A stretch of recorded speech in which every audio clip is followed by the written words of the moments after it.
বিসমিল্লাহির রহমানির রহিম। সবাইকে আসসালামু আলাইকুম।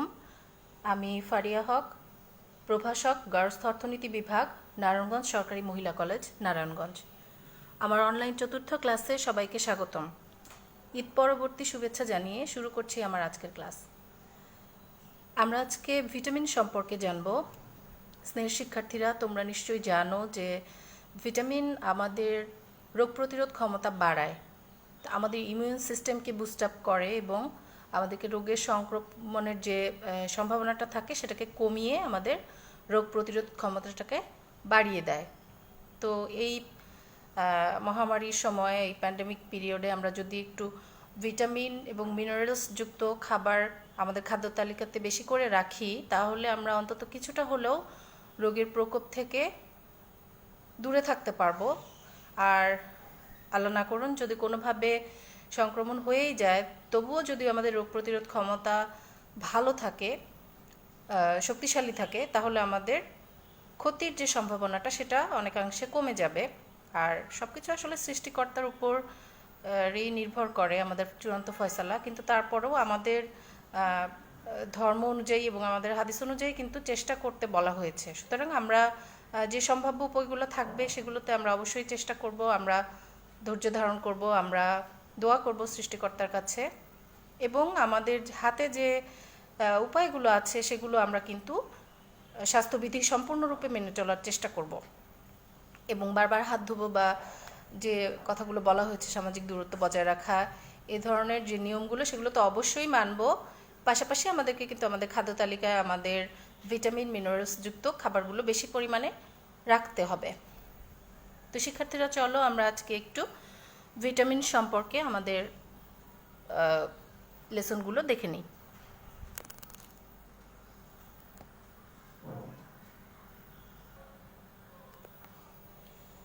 সুপ্রিয় শিক্ষার্থীরা, আজকে আমাদের আলোচ্য বিষয় হচ্ছে ভিটামিন বা ভিটামিন।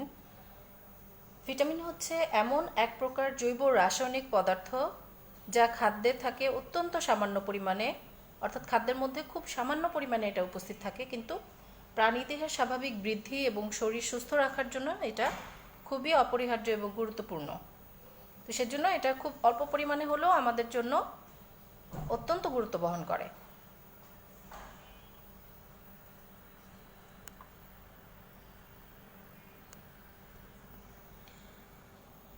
আমরা জানি যে ভিটামিন প্রধানত দুই প্রকার। এক ধরনের হচ্ছে যে চর্বিতে দ্রবণীয় ভিটামিন, যারা চর্বিতে দ্রবীভূত হয়ে আমাদের শরীরে শোষিত হতে পারে। এমন ধরনের ভিটামিনগুলোকে একসাথে বলা হয় এডেক। ছাত্রীরা খেয়াল করো, আমি একসাথে লিখেছি এদেরকে, অর্থাৎ vitamin A, vitamin D, vitamin E এবং ভিটামিন কে। অর্থাৎ এই যে এ, ডি, ই এবং কে, এদেরকে একসাথে বলা হয় এডেক। এই এডেক হচ্ছে চর্বিতে দ্রবণীয় ভিটামিন। তার মানে হচ্ছে এগুলো পানিতে অদ্রবণীয়। এই ভিটামিনগুলো কি হবে? এরা পানিতে দ্রবীভূত হবে না, তেল এবং চর্বিতে এরা দ্রবণীয়। এই জন্য এই প্রত্যেকটি ভিটামিনযুক্ত খাবার আমরা যখন গ্রহণ করব, অবশ্যই কিছু তেল বা চর্বি দিয়ে আমরা এগুলোকে রান্না করে তারপরে সেই খাবারগুলো যদি আমরা খাই, তখন কিন্তু এগুলো আমাদের শরীরে যে শোষণ পদ্ধতি সেটা ভালো হবে এবং ভিটামিনটা অ্যাবজর্বেশন সুন্দর হবে, আমরা পুরোটুকু পুষ্টিকে কাজে লাগাতে পারবো। তারপরে আছে পানিতে দ্রবণীয় ভিটামিন, অর্থাৎ যে ভিটামিনগুলো পানিতে দ্রবীভূত হয় তারা আবার চর্বিতে দ্রবীভূত হতে পারে না। তো তাহলে এমন ধরনের ভিটামিন হচ্ছে দুটি রয়েছে। একটা হচ্ছে ভিটামিন সি আর একটা হচ্ছে ভিটামিন বি কমপ্লেক্স। নাম শুনে তোমরা বুঝতে পারছো যে এখানে বি কমপ্লেক্স মানে হচ্ছে এখানে অনেকগুলো বি ভিটামিনের সমষ্টি। এটা কিন্তু শুধুমাত্র একটা ভিটামিন না, প্রত্যেকটা ভিটামিন, যেমন এ এটা একটাই ভিটামিন, ডি এটা একটাই ভিটামিন, কে এটা একটাই ভিটামিন, ই একটাই ভিটামিন, সি একটাই, কিন্তু বি কমপ্লেক্স হচ্ছে অনেকগুলো বি ভিটামিনের সমষ্টি, যেগুলো হচ্ছে যে আলাদা আলাদাভাবে তাদের আবার আলাদা নামকরণ রয়েছে, সেগুলো আমি এখনই তোমাদেরকে দেখিয়ে দিচ্ছি। তো এই দুই ধরনের ভিটামিনগুলো হচ্ছে পানিতে দ্রবণীয়। তাহলে পানিতে দ্রবণীয় যদি হয় তাহলে কি হবে?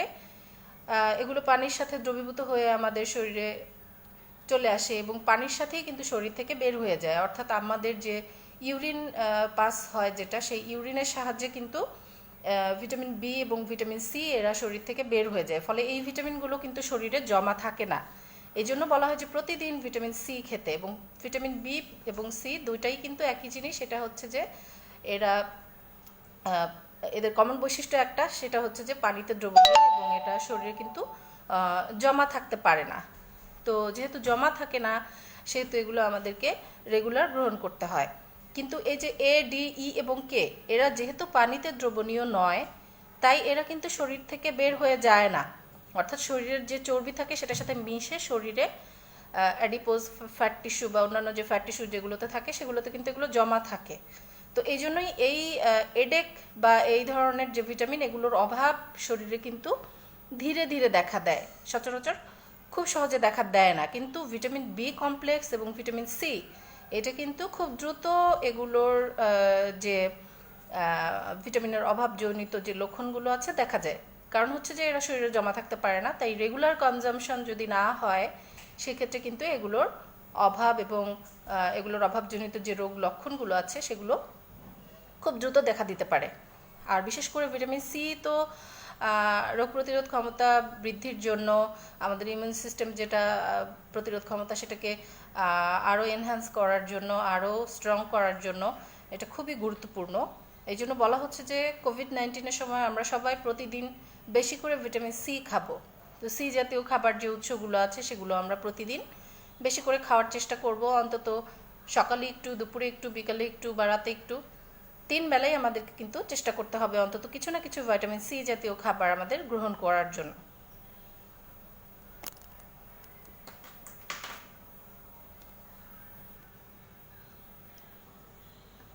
ছাত্রীরা, তোমরা দেখতে পাচ্ছ এখানে একটা চার্ট দেয়া আছে, সেখানে বিভিন্ন ধরনের ভিটামিন অর্থাৎ পানিতে দ্রবণীয় যে ভিটামিনগুলো আছে অর্থাৎ ভিটামিন বি কমপ্লেক্স এবং ভিটামিন সি, এদের রাসায়নিক নামটা এখানে দেয়া আছে। তোমরা একটু খেয়াল করো, তোমাদের বইতে সম্ভবত এগুলো নেই, কিন্তু এগুলো কিন্তু পরীক্ষায় প্রায় চলে আসে এবং এগুলো আমাদের নিজেদের জানার জন্যও কিন্তু জানা প্রয়োজন। ভিটামিন এবং মিনারেলগুলো সম্পর্কে আমাদের অবশ্যই কিছুটা বেসিক নলেজ থাকতে হবে। তো আমরা এখন একটু দেখি, এখানে আছে ভিটামিন সি, এর রাসায়নিক নাম হচ্ছে অ্যাসকর্বিক অ্যাসিড।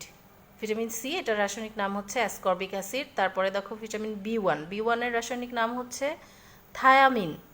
লেখাগুলো হয়তো ছোট ছোট, তোমরা বুঝতে পারছো কি না, জন্য বলে দিচ্ছি। ভিটামিন বি1 হচ্ছে থায়ামিন, বি2 হচ্ছে রিবোফ্লাভিন, বি3 হচ্ছে নায়াসিন, বি6 এটা হচ্ছে পিরিডক্সিন বা পাইরিডক্সিন, যাই বলো না কেন।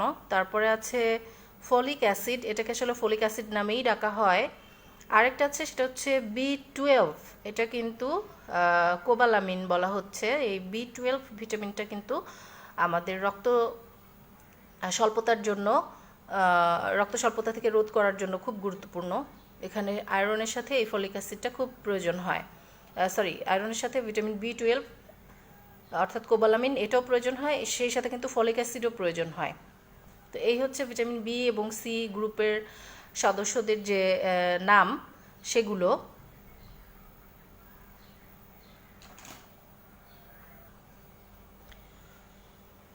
যেগুলো চর্বিতে দ্রবণীয় ভিটামিন, সেগুলো রাসায়নিক নামগুলো আমরা একটু জেনে নেই। এদের ডাক নাম হচ্ছে ভিটামিন এ, অর্থাৎ যে নামে আমরা সবাই এটাকে চিনে থাকি, কিন্তু আসলে এটার নাম হচ্ছে রেটিনল। অর্থাৎ কেমিক্যাল যে কম্পোজিশন এটার, সেই অনুযায়ী যে বৈজ্ঞানিক নাম সেটা হচ্ছে রেটিনল। তো রেটিনলটা এক ধরনের অ্যালকোহল, কখনো কখনো রেটিনাল অর্থাৎ এক ধরনের অ্যালডিহাইড যৌগ হয় রেটিনলের, সেটাও কিন্তু ভিটামিন এ হিসেবে কিন্তু কাজ করে। এরপর আসো ভিটামিন ডি। তো ডি ভিটামিনের নাম হচ্ছে কোলিক্যালসিফেরল, ডি3।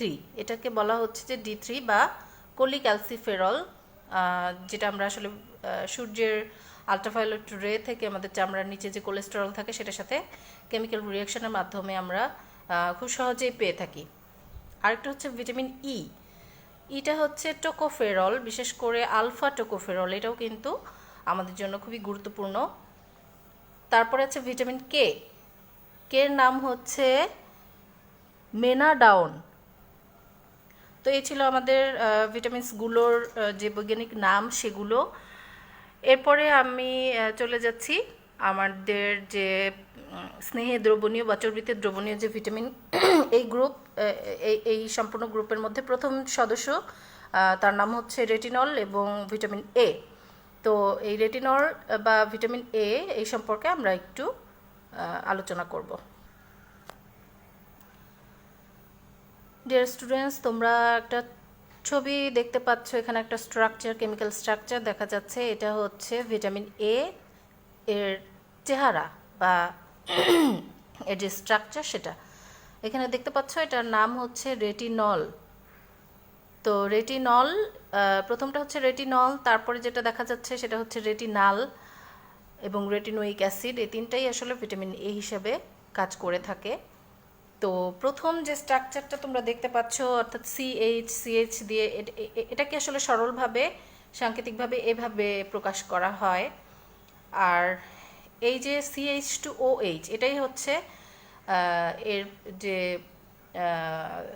চেনার জন্য যে এটা অ্যালকোহল না অ্যালডিহাইড সেটা চেনার জন্য এই সিম্বলটা থাকলে আমরা বুঝবো এই যে OH এটা হচ্ছে অ্যালকোহল নির্দেশ করে, সেজন্য এটা হচ্ছে রেটিনল।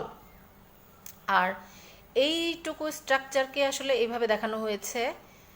এই প্রত্যেকটা কোণাকে এভাবে আসলে সি ধরা হয়, আর এর সাথে যেগুলো এইচ লাগবে সেগুলো এর সাথে আছে ধরে নেওয়া হয়। এভাবেই আসলে স্ট্রাকচারটাকে প্রকাশ করতে হয়। তো তোমাদের স্ট্রাকচার হয়তো মুখস্থ করতে হবে না, কিন্তু দেখে যেন অন্তত তোমরা চিনতে পারো যে এটা ভিটামিন এ, সেজন্য স্ট্রাকচারগুলোর সাথে তোমাদেরকে পরিচয় করিয়ে দেওয়া।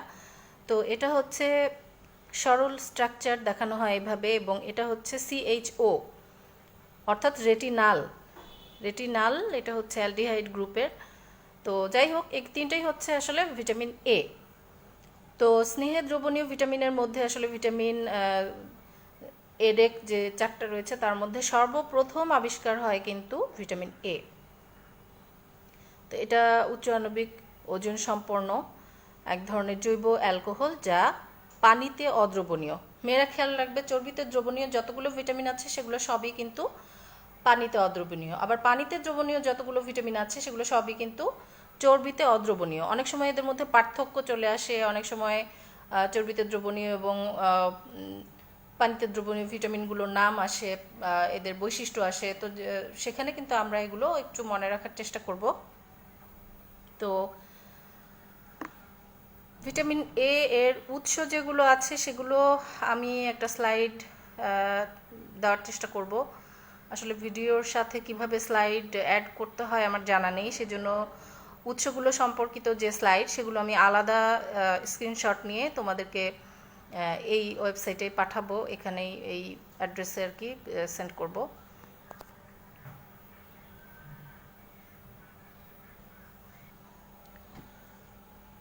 তো আমরা এখন ভিটামিন এ এর কাজ, অর্থাৎ মানবদেহে যে ভিটামিন এর কাজ সেগুলো আমরা একটু দেখে নেই।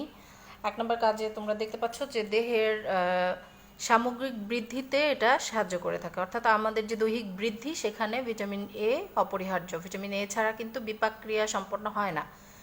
কার্বোহাইড্রেট জাতীয় খাবারের বিপাকের জন্য কিন্তু এটা প্রয়োজন হয়, ফলে আমাদের দৈহিক বৃদ্ধির জন্য এটা প্রয়োজন। হাড়ের বৃদ্ধি সাধন এবং দাঁতের গঠনে ভূমিকা রাখে, অর্থাৎ আমাদের দাঁতের যে সর্ববহির আবরণ যেটা হচ্ছে এনামেল, সাদা যে আস্তরণ যেটা দাঁতের সবচেয়ে বাহিরের আবরণ, সেই এনামেলের গঠনে ভিটামিন এ প্রয়োজন হয়, এবং হাড়ের বৃদ্ধি সাধন এটার জন্য কিন্তু ভিটামিন এ প্রয়োজন হয়।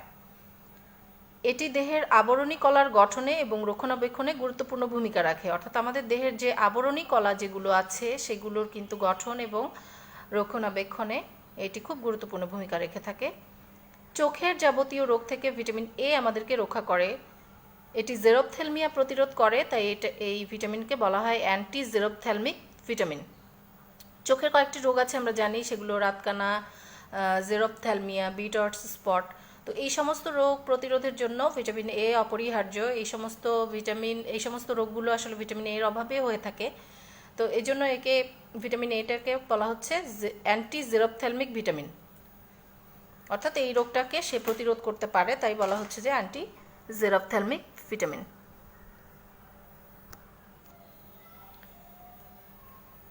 5 নাম্বার দেখো, চোখের পিচ্ছিল ভাব বজায় রাখে এবং চোখের রোগ প্রতিরোধ ক্ষমতা দান করে চোখকে আসলে। তো চোখের যে পিচ্ছিল ভাব আমরা দেখি যে সারাক্ষণই আমাদের চোখ ভেজা ভেজা মনে হয়, কিন্তু আসলে এই পিচ্ছিল ভাবটা বজায় রাখে কিন্তু ভিটামিন এ। ফলে ভিটামিন এর অভাবে কি হয়, চোখ খসখসে হয়ে যায়, আমাদের চোখের যে বাহিরের আবরণ যেটা অক্ষি গোলকের আবরণটা, সেই অংশটাকে কিন্তু অনেকটা শক্ত এবং খসখসে লাগে। তো দেখে বোঝা যায় যে তার চোখে শুষ্কতা শুরু হয়ে যাচ্ছে। তো সেজন্য ভিটামিন এ কিন্তু আমাদের চোখের সুস্থতার জন্য খুবই গুরুত্বপূর্ণ। ত্বক এবং কোষ ঝিল্লির সজীবতা রক্ষা করে। মেয়েরা আমাদের যে দেহের যে সম্পূর্ণ ত্বক এবং কোষ ঝিল্লি, মানে প্রত্যেকটা কোষের যে বহিরাবরণ সেটাই হচ্ছে কোষ ঝিল্লি। তো এই কোষ ঝিল্লি এবং ত্বকের সজীবতা রক্ষার জন্য কিন্তু ভিটামিন এ অপরিহার্য। 7 নম্বর দেখো, চোখের উজ্জ্বলতা বাড়ায় এবং অল্প আলোতে দেখতে সাহায্য করে। অর্থাৎ অল্প আলোতে দেখার জন্য ভিটামিন এ একক ভূমিকা রাখে এবং সবচেয়ে গুরুত্বপূর্ণ ভূমিকা রাখে। সেজন্য আমরা রাতকানা রোগ যেটা হয় সেটা কিন্তু ভিটামিন এর অভাবেই হয়ে থাকে। আমরা জানি যে রাতকানা রোগ হলে অন্ধকারে বা স্বল্প আলোতে বা কম আলোতে আসলে ঠিকভাবে দেখা যায় না। তো এটা হওয়ার একমাত্র কারণ হচ্ছে ভিটামিন এর অভাব। আরও অন্যান্য কারণও থাকতে পারে, চোখের রেটিনাতে সমস্যা হলেও হতে পারে অনেক সময়। তবে ভিটামিন এর যে অভাব সেটার জন্যই কিন্তু এই জিনিসটা ঘটে থাকে। তো সেজন্য আমাদের ভিটামিন এর কনজামশন যদি পর্যাপ্ত হয় তাহলে কিন্তু এটা আমরা প্রতিরোধ করতে পারি। 8 নম্বর হচ্ছে প্রজনন তন্ত্রের গঠন এবং কার্যকারিতা নিয়ন্ত্রণে কার্যকর ভূমিকা পালন করে। অর্থাৎ আমাদের যে প্রজনন তন্ত্রের সুরক্ষা এবং গঠন এবং এর যে কার্যকারিতা সেটাও কিন্তু ভিটামিন এর দ্বারা নিয়ন্ত্রিত হয়। সুতরাং সেখানেও যদি আমাদের ভিটামিন এর অভাব থাকে তাহলে কিন্তু অনেক ধরনের সমস্যার মধ্যে আমরা পড়তে পারি। প্রজননতন্ত্রের যে সমস্যাগুলো থাকে সেখানে বিভিন্ন ধরনের সমস্যা ভিটামিন এর অভাবে কিন্তু ঘটতে পারে। এরপরে আসো নার্ভ টিস্যুর পুষ্টি সরবরাহ করে। তো নার্ভ টিস্যু যেটা আছে সেখানে নার্ভ সেলের পুষ্টি সরবরাহ করার জন্য কিন্তু ভিটামিন এর প্রয়োজন হয়। আমরা জানি বিভিন্ন ধরনের কোষ ঝিল্লিতে মেইনলি ভিটামিন এ অংশ নেয়। তো কোষ ঝিল্লি এবং কোনো ঝিল্লিগুলোর সুরক্ষা দান এবং এগুলোর পিচ্ছিল ভাব বজায় রাখা, এটা কিন্তু ভিটামিন এর কাজ। ফলে যে কোনো টিস্যুর যে সেলগুলো আছে সেই সেলগুলোরও কিন্তু যে আবরণী কলা এবং সেগুলোর যে বহিরাবরণ বা কোষ ঝিল্লি সেগুলোর সুস্থতার জন্য ভিটামিন এ লাগে। প্রোটিন পরিবহন করে থাকে, অর্থাৎ ভিটামিন এ প্রোটিন পরিবহনে গুরুত্বপূর্ণ ভূমিকা পালন করে। তাহলে ভিটামিন এর অভাব হলে কিন্তু প্রোটিনগুলো সঠিকভাবে বিপাক হবে না। 11 নম্বর দেখো, রোগ প্রতিরোধ ক্ষমতা বৃদ্ধিতে সাহায্য করে থাকে। অর্থাৎ ভিটামিন এ কিন্তু আমাদের রোগ প্রতিরোধ ক্ষমতাটাকে বাড়িয়ে দেয়। তো রোগ প্রতিরোধ ক্ষমতা আমাদের বাড়াতে চাইলে অবশ্যই আমাদেরকে ভিটামিন এ জাতীয় খাবার গ্রহণ করতে হবে পর্যাপ্ত পরিমাণে। 12 নম্বর দেখো, শর্করা বিপাকে অংশ নেয়। আমরা জানি শর্করা যে জাতীয় যে খাবারগুলো আছে, যেমন আলু, ভাত, তারপরে রুটি, সুজি, মুড়ি, এই ধরনের কার্বোহাইড্রেট যে খাবারগুলো আছে সেগুলো হজম প্রক্রিয়া শেষ হওয়ার পরে সেগুলোর শরীরে যে কনজামশন এবং বিপাক ক্রিয়া সেগুলোতে কিন্তু ভিটামিন এ অত্যন্ত গুরুত্বপূর্ণ ভূমিকা পালন করে থাকে। তো সেজন্য আমরা কিন্তু ভিটামিন এর অভাব ঘটলে শর্করা ঠিকমতো বিপাক হতে পারবে না এবং শর্করা ভেঙে ঠিকভাবে শক্তি উৎপাদন হতে পারবে না। তো এই জন্য আমরা ওজন কমাতে চাইলেও কিন্তু ভিটামিন এ এর প্রয়োজন হবে।